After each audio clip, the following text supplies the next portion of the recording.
So hello everyone, big boss Marathi season 5। तर मित्रांनो, अंकिताचा big बॉसमधील प्रवास आता संपला आहे। तर मित्रांनो, आता बिग बॉसमधील अंकिता बिग बॉसच्या घराबाहेर येणार आहे। तर मित्रांनो, अंकिता बाहेर येत असताना सूरजच्या डोळ्यात आले पाणी। तर मित्रांनो, सूरज चव्हाण डायरेक्ट रडायला लागला तिला बाहेर जाताना बघताना। तर मित्रांनो, सूरज चव्हाणला तुम्ही बघितलं असेल की तिने सूरज भाऊला राखी बांधली होती, त्यामुळे सूरज भाऊने तिला बहीण मानलं होतं। अंकिता सूरजला असं पण बोलली होती की सूरज, ज्यावेळेस तू तुझं स्वतःचं घर बांधशील त्यावेळेस मी स्वतः तुझ्या घरी येऊन तुला ही राखी बांधल। तर मित्रांनो, त्यामुळे सूरजला ती आठवण आली आणि सूरजच्या डोळ्यात पाणी आलं। तर मित्रांनो, सूरज डायरेक्ट रडायला लागला। तर मित्रांनो, तुम्हाला तर माहिती आहे सूरज चव्हाणने तिला बहीण मानलंय। तर मित्रांनो, हे सर्व बघून आरबाज पण रडायला लागला आणि मित्रांनो, आरबाजला बघून आपले पॅडी दादाच्या डोळ्यात पण पाणी आलं।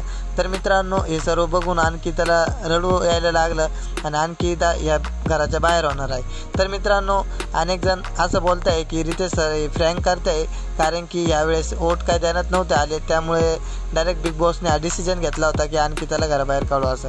तर मित्रांनो, अनेक जण असं बोलत आहे की रितेश सर फ्रँक करत आहे आणि अंकिता आपल्याला डबल बिग बॉसच्या घरात बघायला मिळणार आहे।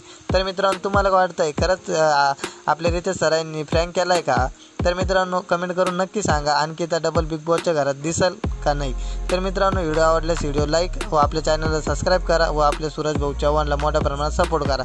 चला, पुणकी गद्दार मितलं दिलदार आलं, लव यू ना माझ्या मितला।